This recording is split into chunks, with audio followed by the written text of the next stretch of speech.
All right, well, Bilt 2.0 is almost officially live, and the reactions to it so far have been insane. This rollout has been anything but clean, and it's left a lot of people confused, frustrated, and honestly just divided. But that's what I'm here to hopefully help solve through this new multi-part series that I'm starting today. In part one, we're going to be starting with the most important part of Bilt 2.0, arguably, Bilt Cash and the new housing rewards structure. Because if you don't understand this, then you literally cannot evaluate the new cards correctly. In part two, which will be coming out soon, we'll get into the cards themselves, who they're for, and whether any of them are actually worth applying for. And if you have suggestions for other videos that we should make after this in this series, then let me know down below. Before we dive in, I want to do one final disclaimer for all of my Bilt content going forward. I have never been paid by Bilt to say anything about their cards or to hold back any kind of criticism. Yes, I did attend the Bilt 2.0 launch event in New York City, mainly just because I wanted to get y'all the information as soon as it went public and also connect with their team directly so I could get your feedback heard face to face. And I was fully prepared to pay for this trip myself, and I was actually in the process of doing so when Bilt offered to reimburse me my flight and hotel costs with no strings attached. And that's very important here. They do not give me any talking points, they do not review my videos, and they do not control what I say.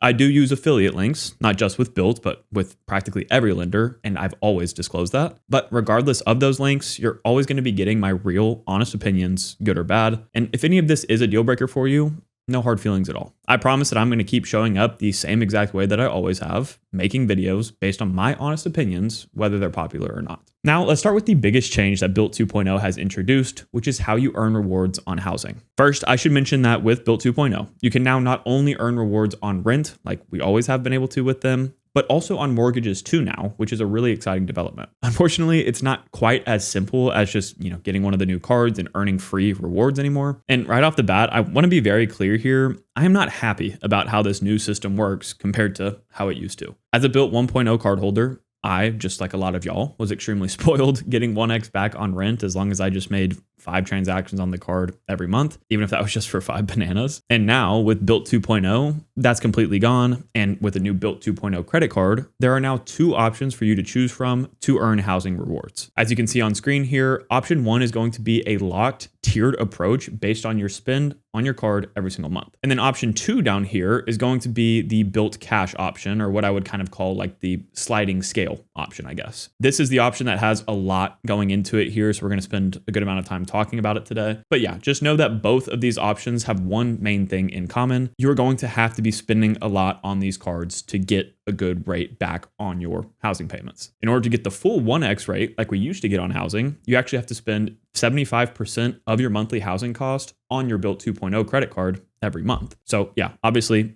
I don't love that, and I don't know anybody that does. But at the same time, I've been trying to be realistic about it. Bilt giving out a full 1x on all rent purchases with almost no real spend requirement was obviously not sustainable long term. So I can either complain about this new system forever and just not get any rewards, or I can figure out whether or not I actually can get value from it. And look, the fact of the matter here is that through this new system, we can still earn something back on housing with no transaction fee. And I think we also forget sometimes that it's not as easy for us renters to get the same value that we were with Bilt 1.0. This is the first time that mortgage owners are able to earn anything at all. So to them, this is like genuinely huge. Regardless of what camp you fall into, renter or homeowner, you need to understand the fundamentals of these two systems that you can choose between. And obviously that's what we're about to get into. Like I said, option 1 is going to be this tier-based system here. But to be clear, you do not earn any Bilt Cash if you decide to go this route. And you can see that right here. The math for it, though, is really simple, and they actually increased the total earnings that you could get on your housing payments to 1.25x, which sounds really good on the surface, but we'll break down the numbers here in a bit. But yeah, within this tiered system, there are 4 different tiers that you can fall into. You either are spending 25% of your monthly rent, 50%, 75%, or the same or more as your monthly rent, or mortgage here. They just put rent in the table for whatever reason. And that will earn you either 0.5x points, 0.75x, 1x, or 1.25x. So obviously, again, very dependent on how much you're spending. The pros for this option is that you can get that up to 1.25x points on your housing purchases, which is higher than the max that we've ever seen in the past and higher than the second option that we're going to cover here in a second. But the con is that you are completely dependent on these spending thresholds, and you're not going to be earning any incremental amount of points between them. So say that you're consistently spending like right under this 75% of your monthly rent every single month. Well, you're going to be stuck in this 0.75x point category for your housing. While with option 2, you technically would be just like right under 1x, like 0.99x. But at the same time, if you are spending, basically right in line with these thresholds, then option 1 can provide you more value than option 2. So there's a lot of different moving parts here. Also, quick clarification so nobody gets tripped up here. The multiplier that you earn on housing applies to your full housing payment, not the amount that you spend to qualify for that tier. Okay, now moving down to option 2, this is going to be the Bilt Cash option, and it operates on a sliding scale where the more that you spend, the more you earn. And of course, you might be wondering how you even earn Bilt Cash, and that is through the credit cards. They earn 4% back in Bilt Cash on basically every dollar spent outside of housing. And also important to note here that there is no cap on the amount of Bilt Cash that you can earn. And then once you've earned that Bilt Cash, you can redeem it in a ton of different ways, up to a total of 1 cent per point. But one of the main ways that people are going to be using it is to unlock their housing points at a $3 in Bilt Cash to 100 points ratio, up to a max of 1x back on your total monthly housing cost. So just like option 1, in order to get that full 1x rate back on your housing purchases, you're going to need to spend 75% of that housing cost each month on your Bilt 2.0 credit card. The upside to this system, though, is that you are not locked into those tiers like option 1 has. So what that means is that no matter how much you spend, you're going to be earning something every single month, and your return is going to scale up as your spend does. Again, this does max out at a 1x rate on your housing spend compared to option 1 that maxes out at 1.25x. But if you spend more than that 75% threshold to get that full 1x back on your housing payments, you're going to be continuing to earn more Bilt Cash that can be used in a bunch of different ways that I'm kind of scrolling through here, but we're going to talk about these a bit more later. So overall, option 2 here is definitely more flexible and has a lot more upside, but it's also way more complex. So there is a trade-off there, but my goal today is to make this feel way less complicated so that you can actually figure out which option is best for you and get the most value possible. We can talk about these at a high level all day long, but the only thing that really matters here at the end of the day are the cold hard numbers. So let me try to make this as simple as I can using my trusty iPad here. For all of the math today, I'm going to pretend that my rent is $1,500 per month to keep things pretty clean, which means for me to get the full 1x rate back on that spend, I would need to spend $1,125 per month on my card. And that is because that is 75% of my rent amount. Now, since option 2, the Bilt Cash sliding scale option, is the one that I think most people are going to use, let's start with that one and see what returns we're going to get at different spending levels. First, let's say that I have a really low spend month of just $500 on my Bilt 2.0 credit card. Since I'll be earning 4% Bilt Cash on all of that spend, I can go ahead and multiply that across, and that would give me $20 worth of Bilt Cash. As we saw earlier, but I will rewrite here again, $3 in Bilt Cash is equal to 100 housing points. So what that means here is that $20 divided by $3 times 100 points equals 667 points. 667 points divided by the total that we could get of 1,500 equals a 0.44x rate of return on my rent for that month. Assuming, again, that I use all Bilt Cash towards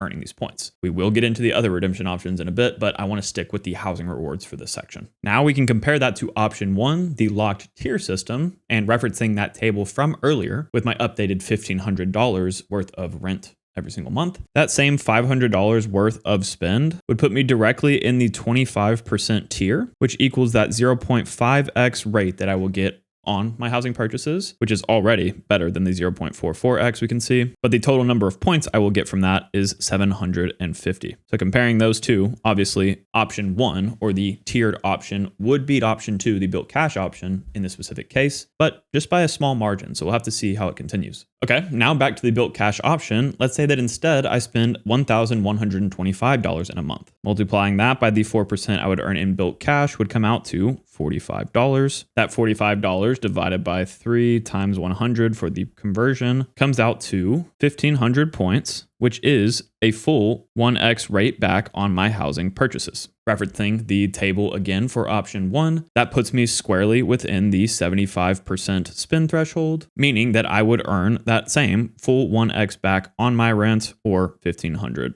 points. And this is where those two options obviously match up with each other. Now, one more example here. Let's say that I actually have a higher spend month than normal, and I spend $2,000 on my Bilt card. This is where things start to get a little bit weird. With that amount of spend, using the Bilt Cash option, I would earn $80. But the problem is that I can only convert enough Bilt Cash to get up to 1x back on my housing, which I showed you right here. And as I showed you in the last example, that means that I actually only need $45 worth of Bilt Cash to get the full 1x rate, meaning that I will have $35 in Bilt Cash left over. And that is on top of course, the 1,500 points that I would have earned from that full 1x rate. So converting that Bilt Cash at a 1 cent per point rate for that leftover that we could use on all of these credits that I've showed on the screen a couple of times. And again, we're going to cover in a bit. That's technically an extra 3,500 points worth of value, bringing me to a total of 5,000 points from the Bilt Cash option, which is technically a 3.33x rate on my housing. Obviously, that's not what you're getting because you can't use all of that to get your housing rewards, and it's not actual points, it's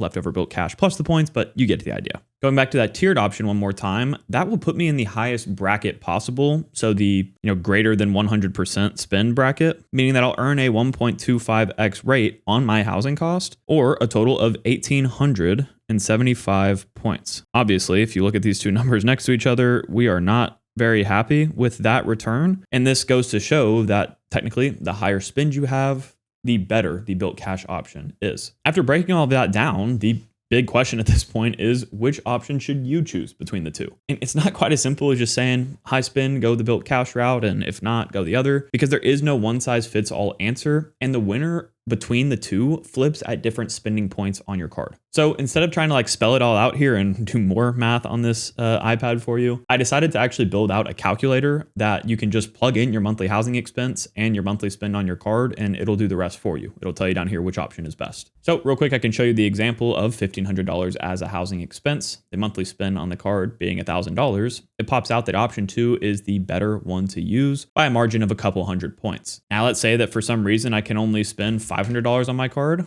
Well, there you go. It pops out what we said earlier. Option 1 is going to be better. At $750, same is true. But if I increase this all the way up to $1,200, okay, option 2 is still better. $2,000, well, option 2 is way better. So yeah, it's just a very weird thing. And just to show you how my tiers work based on my specific combined rent spend with my girlfriend, it is kind of all over the place. For less than $750 worth of spend on my card, option 2 is best. Between $750 and $1,125, option 1 is better, so small range. Then for the next $300, option 2 would be better. The next $200 after that, it switches back to option 1. And then everything above that $1,690 spend range, option 2 is just drastically better. This is honestly kind of ridiculous to see this plotted in this way, but I'll tell you which option that I decided to choose between the two later on. Okay, so I hope we have a really clear understanding of how the housing reward system works now. But what if I'm somebody that doesn't want any housing rewards at all? That's going to completely take option 1 out of the picture because it doesn't earn anything but housing rewards. And that means that we have to be completely sure that we can get the most value possible from option 2. So how do we do that? Well, a couple of weeks back, Bilt sent out this email outlining each of the Bilt Cash redemption options for 2026. I'm not going to lie, whenever I first heard about Bilt Cash, I was hoping that it would be a little bit more flexible than it turned out to be, pretty close to just an easy 1 cent per point cash out option. Obviously not to your bank account, but if I had to use their partners, whatever. But Bilt made it a lot more restrictive than I was hoping. And basically it's designed to be redeemed within the Bilt ecosystem as expected. And it falls into a few main buckets. You can redeem for dining and groceries, cardholder exclusive bonus points, which includes the option we've been talking about for most of this, unlocking points on housing payments up to 1x, travel and transportation, health and wellness, and then other, which includes Bilt collection credits and experiences with them. But this is the unfortunate truth that you have to understand about this. While these redemption options look great, at least at the headline level, up to $1,200 in hotel credits per year, most all of these are either capped per month, limited to specific partners, tied to your status level, or a combination of all of those. So it's not like you're going to wake up one day and be able to redeem all of your Bilt Cash at once for $1,200 in one hotel go. That's just not it. You're basically going to have to stack a bunch of smaller redemptions over time to get anywhere close to that full 1 cent per point value. And with Bilt Cash expiring at the end of the year and only $100 rolling over into the next, it's very important that you have a plan for it before you start earning a bunch of it. For a lot of people, these Bilt Cash redemption options honestly feel like one of the hardest to use coupon books on the market. And that's ironically exactly what Bilt was trying to avoid with their new program. But here we are. And yeah, I'm not going to read through every single one of these. I guess I can kind of scroll through each section so you can pause real quick if you wanted to. I did want to call out a few of these though. One of them I thought was kind of ironic is that they have $120 per year towards grocery or restaurant delivery fulfilled via Grubhub. And that is, of course, limited at $10 per month. So while they're taking jabs at American Express, we kind of see that being brought to their ecosystem as well. $300 per year of restaurant credits sounds really solid, but it is at select Bilt partners. And you can only use it once per month up to $25 through their mobile dining checkout option, which I didn't even know what that is, to be honest. The up to $1,200 per year in hotel credits has to be used in the Bilt travel portal, which is expected. There is also a 2-night minimum, just like the credits on the Bilt Palladium and Bilt Obsidian. And you can only redeem up to $50 per month for Blue and Silver members, and then $100 per month for Gold and Platinum members. So yeah, to get that full $1,200, you'd have to be a Gold or Platinum member, and you'd have to be staying 2 nights at a Bilt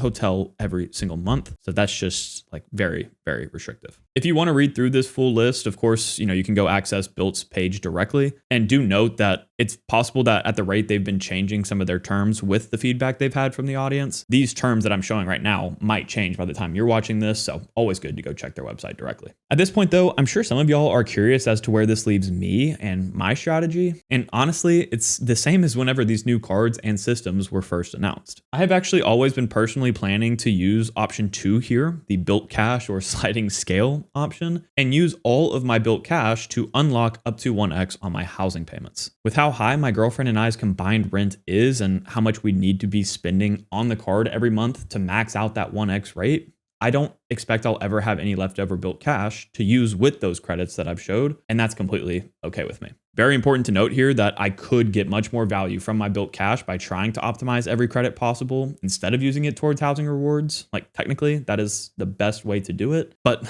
I don't want more complexity. I want something that is as close to what I had before with that Bilt 1.0 card without having to think too much. Technically then you would think that maybe I should actually go with option 1 since it's the simplest way to earn the points on housing. But if I bring up my calculator from earlier and enter our monthly housing with the monthly spend that I would expect we put on the card on average, option 2 is going to win against it. There are these couple of ranges where option 1 would make more sense over option 2. However, I think there's going to be a lot more months where I fall outside of those very specific ranges, and option 2 would just be the better option. Plus, it's going to give me more flexibility and more possible upside if I ever did decide that I wanted to use that Bilt Cash for something different. I completely understand how this Bilt Cash news has been devastating to some people because their strategy was kind of built around getting a lot of value from that, which you still obviously can, even though it's a lot harder than we maybe initially thought. But overall, the release of that news actually didn't impact my initial strategy at all, so I'm not losing sleep over it. As crazy as it sounds with how long this video is, we've barely scratched the surface of this new program. I mean, heck, I didn't even talk about the different credit cards themselves in this video. So that's exactly why I'm going to be uploading a part 2 to this video very soon, breaking down all of the card details to help you decide which one is right for you. And in that video, I'm also going to be recalculating my effective annual fee for the Palladium since it's actually not going to give me quite as much value as I initially thought. But what do you think about all of this? I'm very curious to hear how your opinions have evolved and specifically how big of an impact these Bilt Cash updates have on you. As always, Odin and I really appreciate you watching this video. If you enjoyed it, consider leaving a like and subscribing to the channel and checking out all the links in my description, and we'll catch you guys next time.